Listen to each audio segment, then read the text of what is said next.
Battery Bill. Battery Bill. For cameras, computers, cars, or scooters. For trucks, boats, jet skis, remotes. Battery Bill. Battery Bill.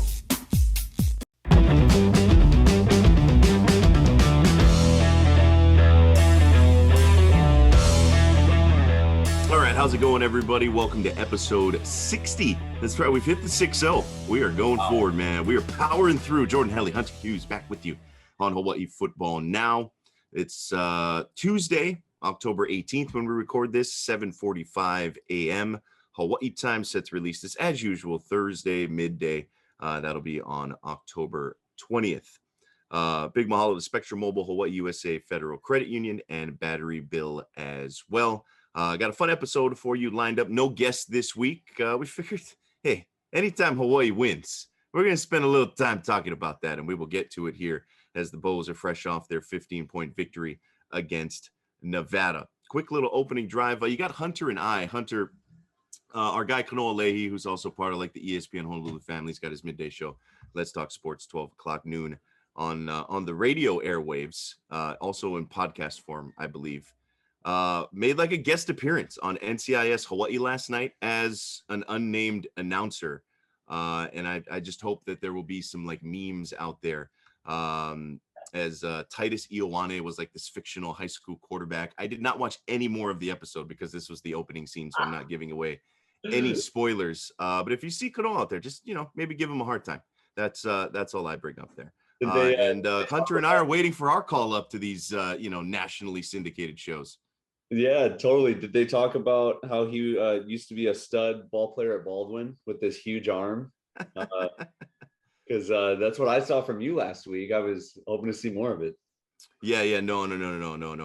That was that made the cutting room floor, I think. So that didn't quite make the episode.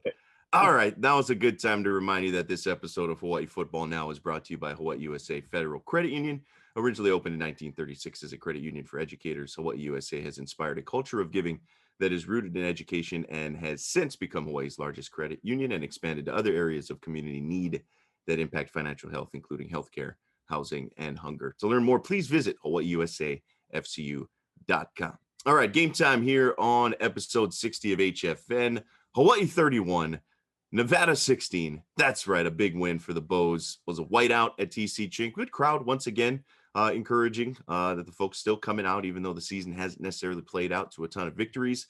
But the Rainbow Warriors with their best, I would say, start to finish performance of the year to move to 1-1 in Mountain West play. They are 2-5 now overall. Led it 7-0, right? Took the opening drive down again. That's something they've been decently doing throughout the season. The Vanderbilt game, the New Mexico State game, now the Nevada game where they go down, they score on the opening possession. But thankfully this time that wasn't the end of things. Led it 7-0, 14-7, never trailed it after leading from 14-7 on. Led it by 7 after the first quarter, led it by 8 at halftime. Had their lead trimmed a little bit at the end of the third, but if you remember that long drive that spanned the end of the third into the fourth quarter, it was like a 16-play drive that ended with a touchdown. They kind of put the nail in the coffin, outscored Nevada 10-0 in the fourth quarter. Hunter, just some general thoughts before we dive into some of the numbers here. I know you were there. This is an offense that has been much of the conversation. The defense once again played really well. Albeit, look, Nevada's going through their struggles as well. It's kind of like looking in the mirror with the amount of turnover that they have had because of a coaching change like Hawaii. But to get this win and to play well for a second week in a row has got to be encouraging. Oh, dude, it was fantastic this past weekend. First time that we have averaged technically north of 1 score a quarter, Jordan. We've been talking about that for a long time. Just give us 1 score a quarter. That'll get us to 28 because our defense has been fantastic throughout the whole year. People want to harp on them for giving up a huge week against New Mexico a few weeks back, but they are doing what they're supposed to do. The offense needs to do what they're supposed to do, and that's score points. Very encouraged to see the faithful down at Ching Complex with, it seemed like 80% capacity, Jordan, at least, maybe even more. Great game day environment as always down there on the Ching. It was really fun. And yeah, say what you will about this coaching staff. They can game plan for that first possession. I just want to see more of that ingenuity, creativity, because it seems like after that first possession, we kind of gear down into whatever this RPO half run and shoot scheme offense with a, hey, unapologetically without a label. They've said that for a long time now. Whatever this offense is, that's kind of the tail of the tape. Yeah, it's something that we can dive into here in terms of, excuse me, the nuts and bolts of this offense, right? Because we saw them score on 3 of their first 4 possessions, touchdowns. That is, we saw the passing game, I think, look pretty good in the first quarter, and then it kind of tailed off. The second half, I think we saw them go much more, revert much more back to kind of the offense we saw at the beginning of the season, which is, tight end within the box, pound at the running game, and look, it worked, right? You can't really complain. So there was a little mix and match, right? It hasn't been full run and shoot as excited as people were for that. And I'm not saying it has to be, but we can kind of get into the nuts and bolts. There's some of the numbers. Total offense, Hawaii near 400, 396 in terms of total yardage production, held Nevada to 277. UH ran for 223 yards total, which is really impressive. 4.8 yards per carry on 48 rushing attempts. Dedrick Parsons had a terrific game. Once again, they held Nevada to 89. That's the second week in a row now that they have held an opponent under 100 yards rushing that had come in averaging in triple digits, right? San Diego State kind of hung their hat on the run. Nevada, same thing. And Hawaii has once again bottled up a decently productive running game for 2 weeks in a row. UH threw for 173, nothing that's going to jump off the page at you. And encouragingly, this week, after giving up like 300 yards passing to the fourth string, or whatever you want to call the guy from San Diego State, held Nevada to 188, right? They kept this offense in check. Turnovers were 1 apiece. Hawaii has done a decent job holding on to the football. That's been another nice positive development, kind of really throughout the season. They haven't turned it over a bunch outside of the Vanderbilt game.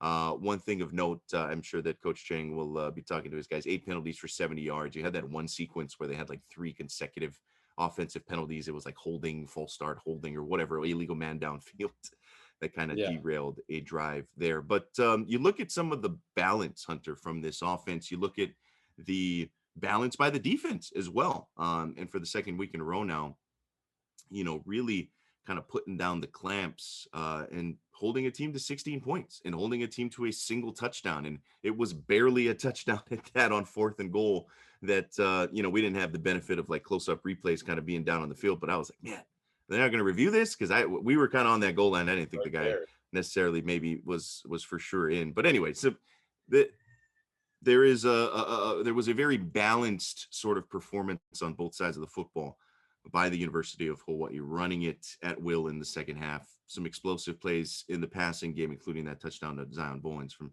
Braden Ching. And then defensively, right, they were good against the run, but also didn't quite give up as much on the back end as we saw against San Diego State.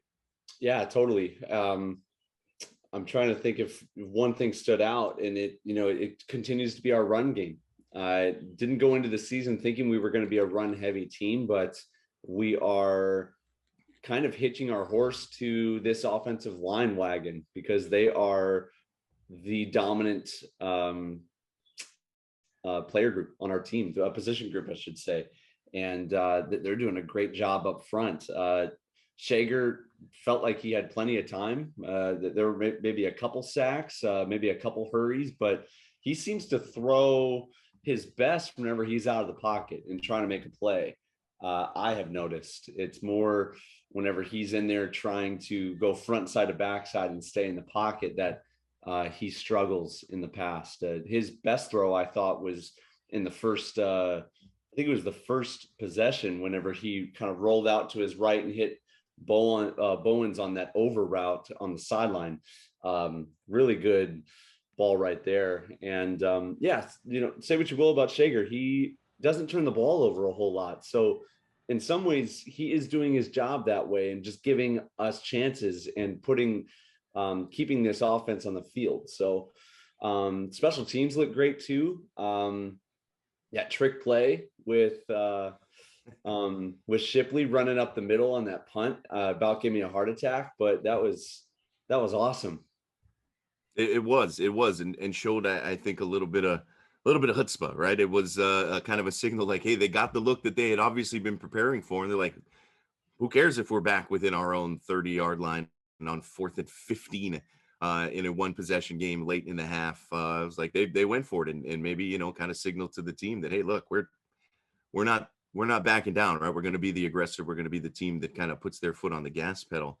You talk about Shager, right? And this team in total, it was fumbles against Vanderbilt. It was interceptions against Western Kentucky. And since then, even the Michigan game, they've done a much better job of holding onto the football. As you pointed out, they've relied on this offensive line in the running game. Shager was sacked one time, as you pointed out. He was flushed out a couple of different times, but I thought it was very much within the flow, right? He gave it an opportunity, needed to buy a little extra time to get his guys open downfield, and then delivered some really good balls. And again, his completions largely came in the first quarter, and 13 for 25, right? It's not, he ain't throwing it a ton by modern standards. 173 yards, 1 touchdown, 1 interception. Zion Bowens once again was the leading receiver. He had 4 grabs for 79 yards, of course 48 of those coming on the touchdown over the top. That deep post, boy, that was that pretty. And then you had Kwali Nishigaya catch for 6 yards. Dior Scott kind of got involved once again after being a little quiet last week, four catches for 14 yards. And then you had the 2 other guys, and they were kind of the storyline to me in a lot of ways. Jalen Walthall, he just had the 1 catch for 28 yards, but he brought a bit of physicality to that outside receiver position in the blocking, as well as kind of that ball he caught was over the middle, right? And then exploded for 28 yards. And then Nick Senecal, 2 catches for 42 yards, the freshman out of Montreal, Canada. And you kind of heard the buzz a little bit, like, hey, they've got this guy from Canada, right? He's big body, can go get it. He's got some speed. And of course, people are like, oh, Nick Martiner, big body, got some speed, can kind of go get it, right? Former, I was going to say former Canadian. I'm pretty sure he's still Canadian. Former University of Hawaii receiver from Canada, who's now over at Cincinnati. But you can see why they were excited. And he's a guy who got here really late, right? He got here basically during fall camp, I believe, Nick Senecal. And so you're starting to see some of the receivers that are emerging, right? And for Braden Shager, and no knock on the guys who played the bulk of the snaps earlier in the season, but Shager didn't have Bowens for a bunch of the few games, right? He didn't have Kwali Nishigai. He didn't have Nick Senecal. He had a little bit of Jalen Walthall, right? And it's like, man, you insert these guys in there, it's a different looking receiving core. It's a different looking passing game, where now you see that, hey, they got some guys who can separate. They've got some guys who can understand how to get open. They got some guys, and again, there's no knock on some of the others that have played, James Phillips and others, right? They've been productive and whatnot, but there's just with what they've got now, there's an added element. Like it looks different, right? There's a little more explosive. There's a little more size, particularly on the outside. There's some. It looks like pieces that kind of fit, for lack of a better way to describe it.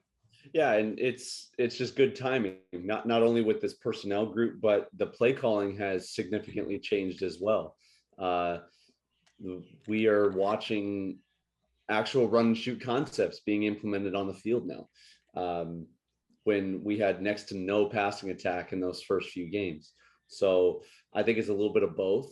Definitely hurts not having Pinoque out there too. He was where Bowens wasn't there, he was our other, stud big outside receiver. So definitely hurts not having him there, but these guys have stepped up when we needed them. Additionally, kind of on the same topic of injuries, I thought they did well this last week, responding with a couple of, key guys going down, mainly Stephen Bernal went on the O-line.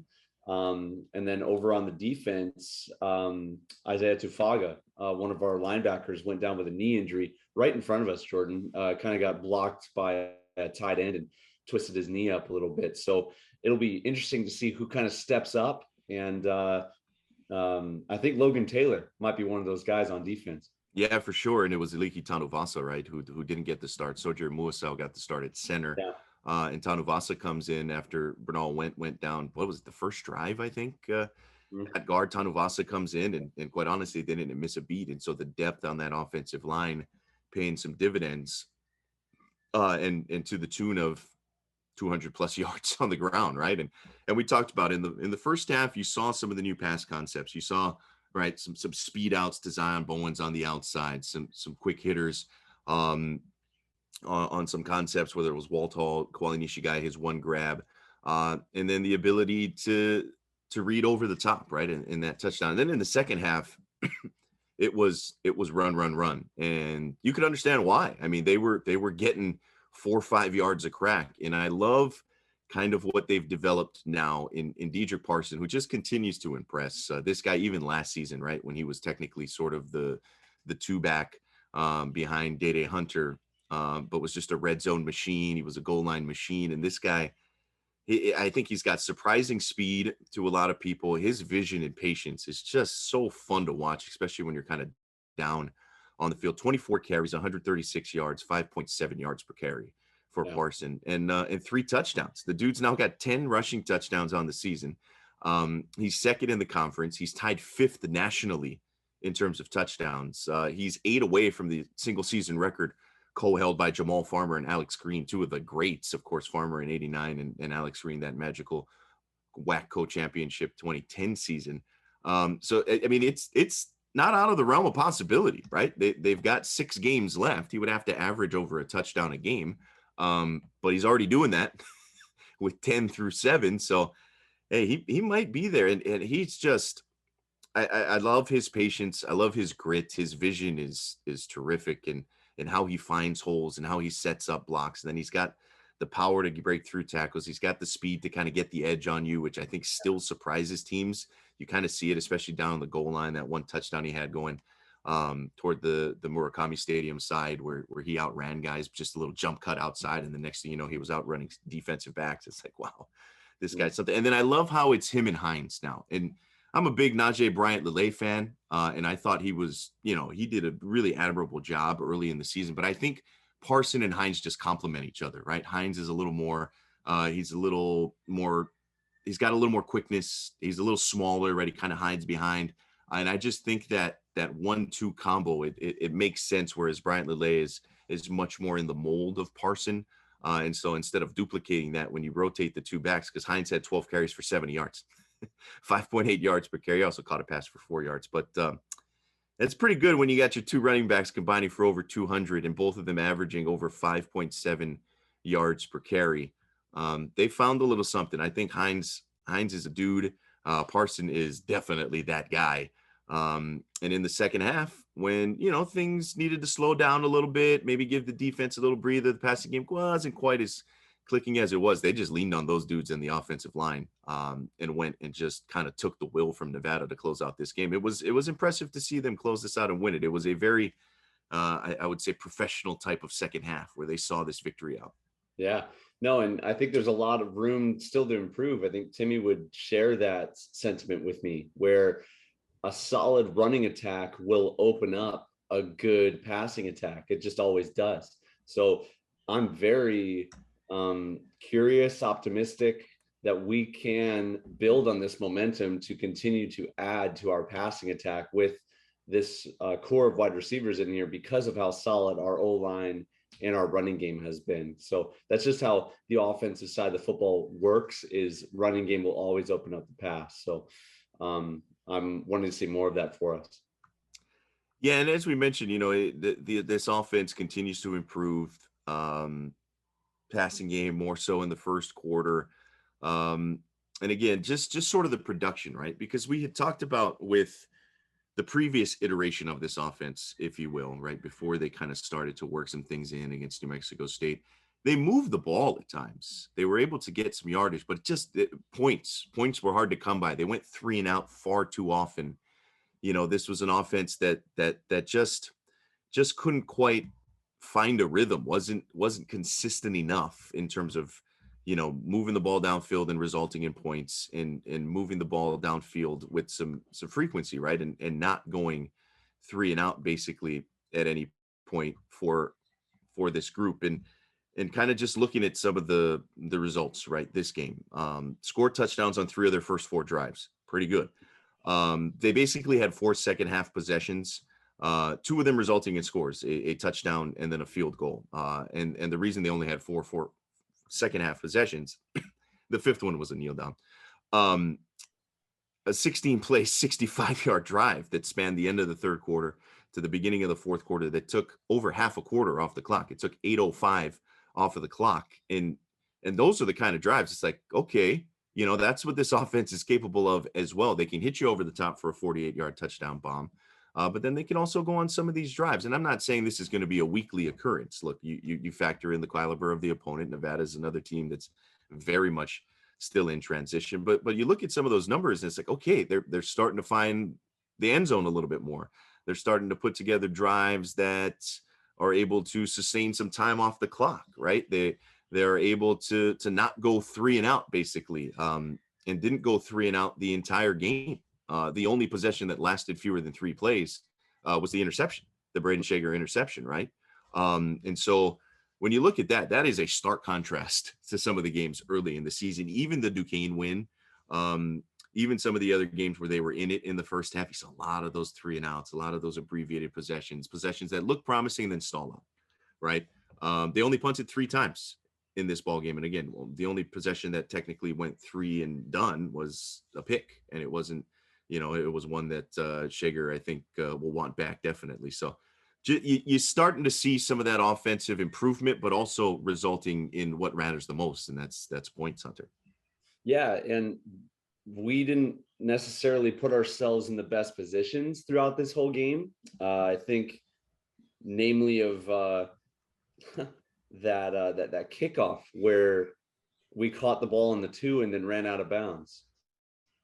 That doesn't set your offense up for the most success. And I think on that drive, just hanging on to the football and not taking a safety in that situation and, punting it away, that I think that's a win for something that could have been disastrous. And I think at that point in the game, Nevada was definitely within striking distance still. So it kind of points back to a couple of weeks ago when Timmy was talking about this is what we expect here, taking care of the football. All fronts need to be locked in and do their responsibility. Like it shows that we're resilient enough and can hang with other teams in our conference, that just because something like that happens, that we're not going away. So a lot of really good things to take from this game, Jordan, as we continue into conference play. Yeah, just 2 turnovers in their last 3 games for the University of Hawaii offense. Defensively, and we got to spend a lot of time talking about these guys as well. I mean, the difference between the New Mexico State game and then the last 2 games, San Diego State and then now Nevada, I mean, night and day in terms of the run defense, right? Panay Pavihi, 8 tackles, 6 of them solo. Hugh Nelson had 8 tackles as well, 5 solo, broke up a pass. Peter Banuma, who played his heart out after losing his mother earlier in the week, and our best to Peter and his family. 7 tackles, 6 solo, tackle for loss, was filling in, basically got the start at safety because of some injuries on that end as well. Guys like Matangi Thompson. Logan Taylor, 5 tackles, who also filled in because of injury, right? Isaiah Tufanga, as Hunter pointed out, went down in the first half, and here comes Logan Taylor. And the dude was an animal. He was all over the place. This guy loves football and he loves contact. And was right in there, man. He and Panay Pavihi looked really good together, just kind of like Pavihi and Tufanga go, right? And you got to give a lot of credit to Chris Brown getting that group ready. And then that defensive line, John Tui Tupou, I think, has been outstanding. 4 tackles. He had a sack. He had that forced fumble late. Tackle for loss. Jonah Kahavai Welch, 2 tackles for loss. Andrew Choi had another tackle for loss. The team had 7 total. And you remember it took like 2 games basically for them to get a tackle for loss to start the season. Yeah. They're starting to get more penetration. They're starting to win the battle up front. They're able to kind of keep things bottled up, and some of the changes I think have made a huge difference. Meki Pei also had a tackle for loss, 3 total tackles. But again, it's a defense that for a second straight game holds an opponent under 100 yards rushing. Second straight game, 16 points allowed. Second straight game giving up just 1 touchdown. We saw a goal line stand that forced a punt. We saw a goal line stand that forced a 4th down go for it for Nevada, and they ended up getting it, but just barely. But Logan Taylor, right? We talked about Peter Manuma. Andrew Choi, I think, is starting to see more and more action over the last 3-4 games, and I think he's played very well. It looks like they've kind of simplified things defensively, but they're letting these guys go play. They're playing faster, they're playing under control. Their assignment sound, especially on that front end, and then the defense on the back end, I think was a lot better against the pass than against San Diego State. I think San Diego State had a few more playmakers than this Nevada team on the perimeter, but it's just, you think to that New Mexico State game when it looked like, oh boy, they couldn't stop the run to save their life, and then these last 2 weeks, drastically different, and consistent. I mean, they were able to sustain it for basically 4 quarters, and really didn't give up a whole lot of explosive plays on the ground. Didn't give up very many explosive plays in the passing game, and just kind of kept Nevada, it looked like, on their heels most of the game. And again, to think back 3 weeks ago against New Mexico State, it's a big improvement, and you got to give a credit to Coach Yoro for showing a willingness to adapt some adjustments, and then his guys going out there and executing and playing well. Oh yeah, totally. With an exception to causing any turnovers, I felt like it was a near perfect game for this defense. You get the occasional soft zone, and they capitalize that, just like any good offense should. We talked about on the sideline, they hit their checkdowns and they're just running. But that's just going to happen where you gamble thinking the offense is going to call one thing and then they go in another direction. And you try your best to keep those from being explosive plays.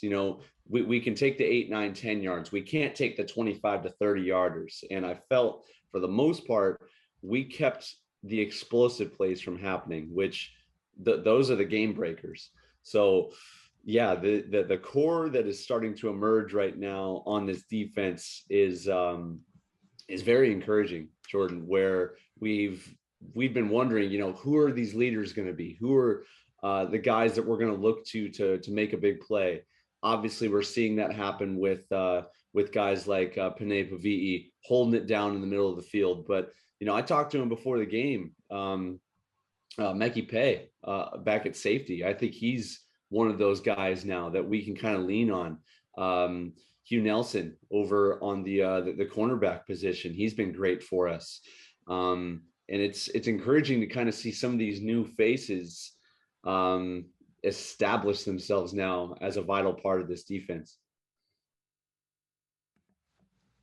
Yeah, it's been a really collective effort, right? It hasn't been one guy necessarily going out there and looking, like some first round draft pick or defensive player of the year type that's just wrecking shop. Because as you pointed out, look, taking the football away a little more frequently would be real nice, right? And I think make it a little easier on them.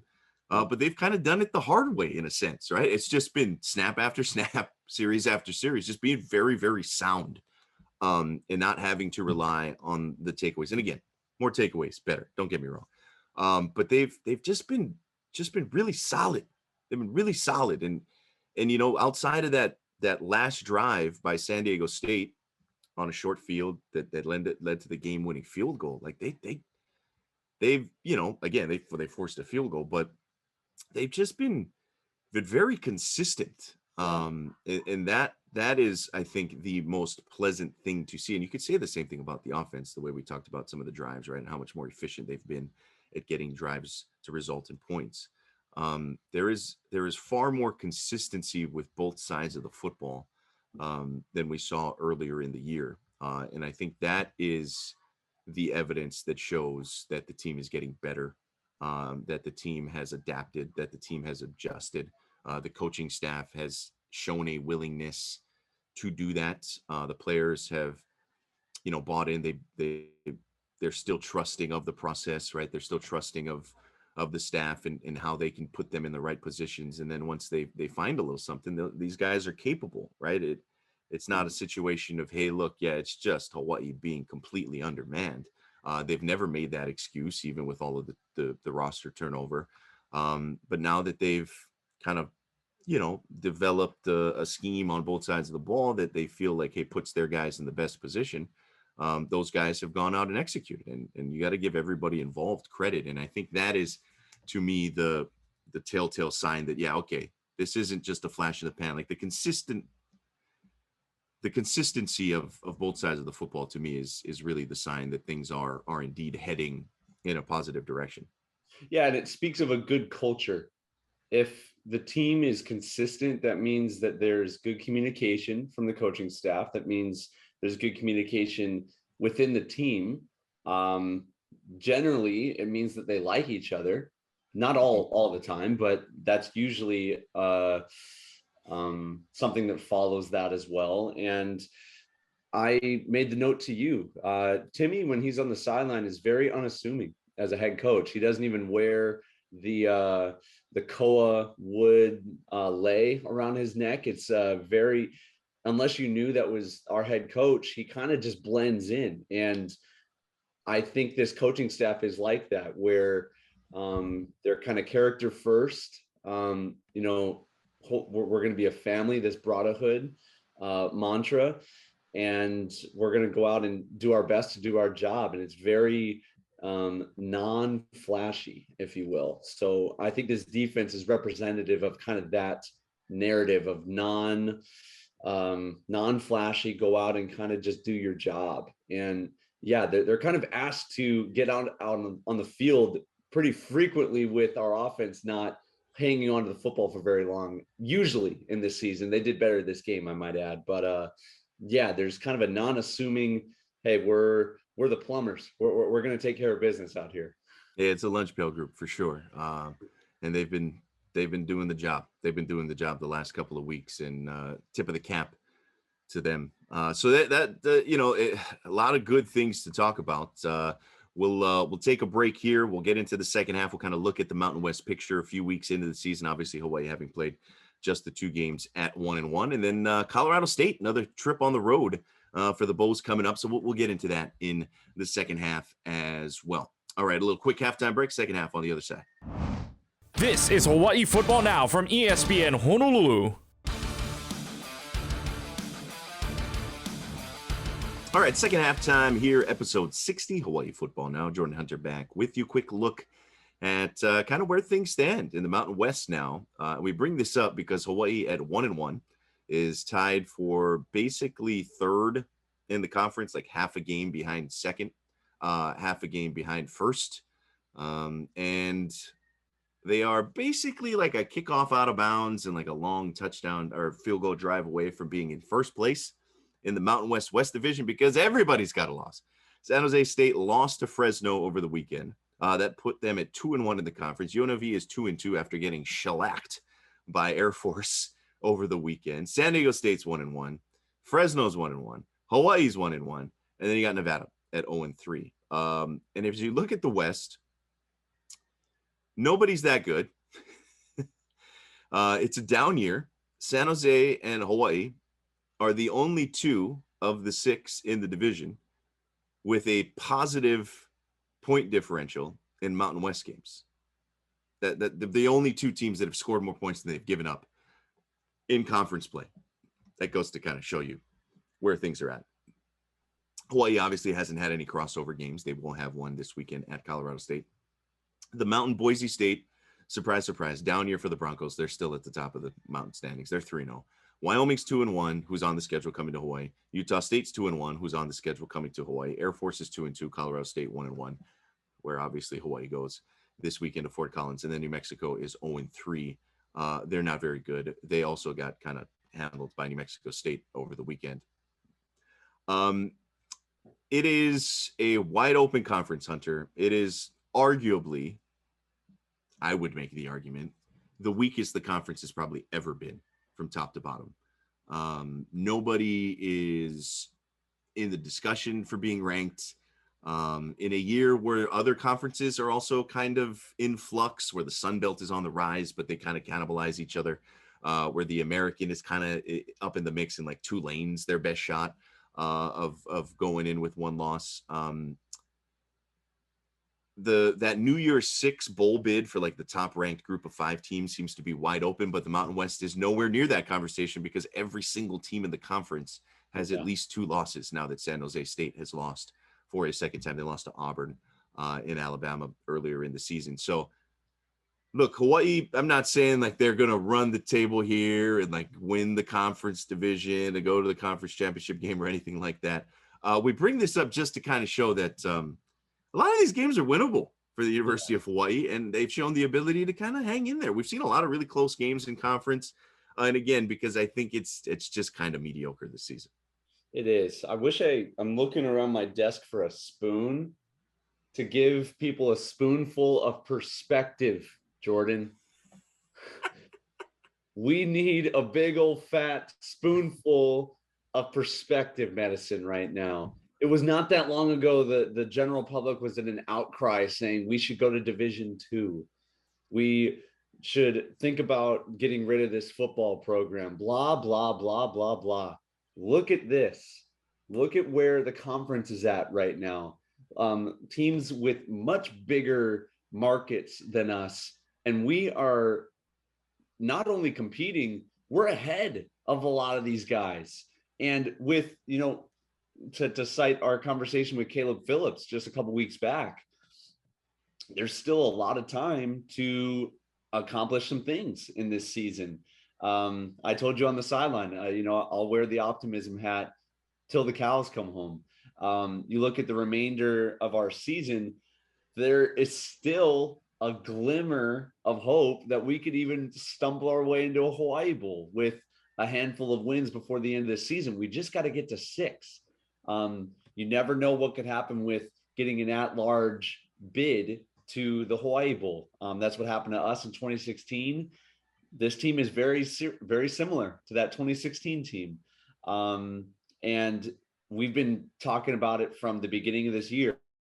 This season will be broken up to before conference play and then conference play to see where we really stand.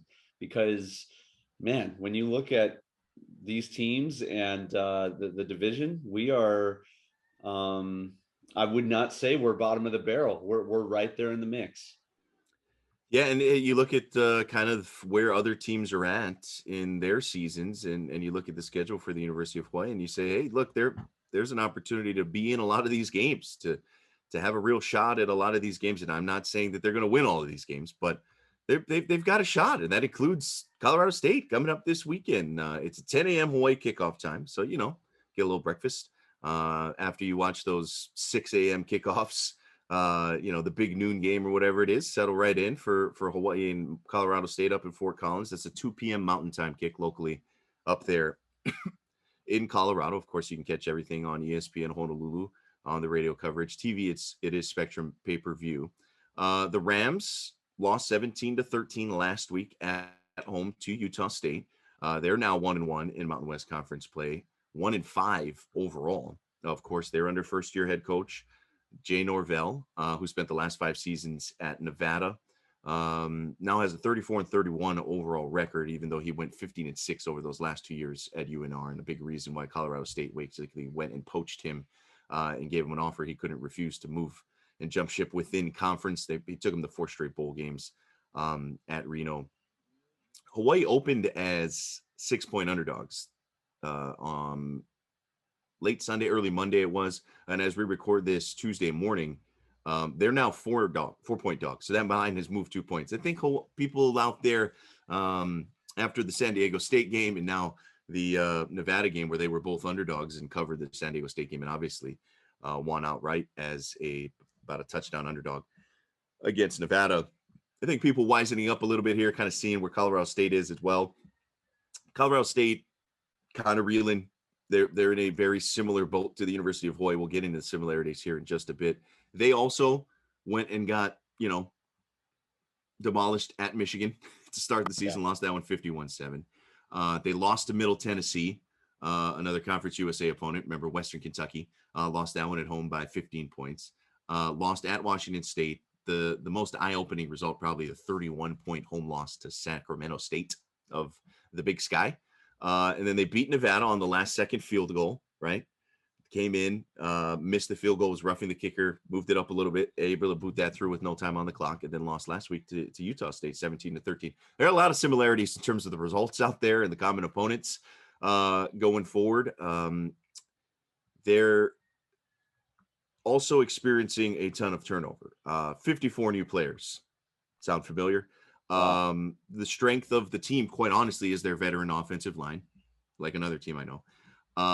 They are in a position of extreme transition, kind of like Hawaii. And so with all that being said, Do they have run and shoot concepts? yeah, probably, right? They got Jay Norvell out there. They like to run the football, but they also throw it. He's a guy who likes to throw it, and he had Timmy Chang on his staff, so they got a little wrinkle in there. They're probably mixing that in. Also like Hawaii, they've started multiple guys at quarterback. 3 different guys have started their last 3 games for various reasons, injury and such other things. Clay Millen is their guy when healthy, when available, and I believe should see the field here. He's at the top of the depth chart for this week's game. Redshirt freshman, transfer from Nevada. A lot of guys transferred over from Nevada to follow Jay Norvell to Colorado State. So all that being said, just to give you some context, it's another game that Hawaii is very capable of winning. Trips to the Mountain Time Zone have never been friendly for Hawaii. We know that. Trips to the continent in general have never been friendly. But this is another game that Hawaii should be right in there with. You forgot to mention that they also wear green and white, Jordan. That's true. I will note, it's like State Pride Day or something like this, or state celebration. I think they're going to be wearing like Colorado flag jerseys, which are like blue and red or something like that. So they won't be wearing the green. Just it's like a special, it's one of those special edition jerseys.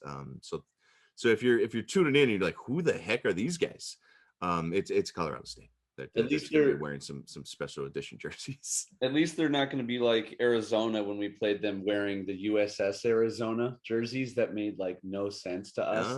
They claimed some connection to Pearl Harbor. Wasn't a big fan of that when we played them, but that's okay, I guess. Yeah, Jordan, we could beat these guys. You look at the point spread right there. It's eerily similar to the production of our offense. They haven't scored north of 20 points their entire season. So, that looks really good for us. That looks very good for us. They average 12.2 points a game on offense. They allow 32.5 points per game. In perspective, they rank 129th in total offense. Yeah, that's not good. Not great. And again, they've had some issues at quarterback for different reasons. Again, 3 different guys have started in the last 3 games. Clay Millen, the Nevada transfer, seems to be the dude. They are, I don't know if predictable is the right word, but like they've got a guy in Avery Morrow who's their back, and he's by far and away their feature back. Like he outpaces the rest of the backfield in terms of carries and yardage by quite a bit. And then they got Torrey Horton, who is by far and away their leading receiver. He's got 19 more catches and 370 more yards than their number 2 receiver. So, those are their guys. And you would imagine that Jake Yoro knows that.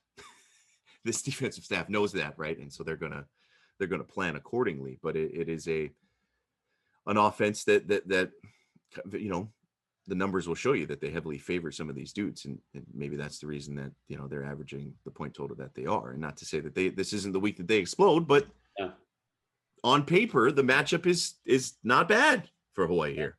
No, we are favoring from a down year in the Mountain West. It feels to me, in my mind, it feels like when you're playing match play in golf and you make bogey, but the guy you're playing against made triple.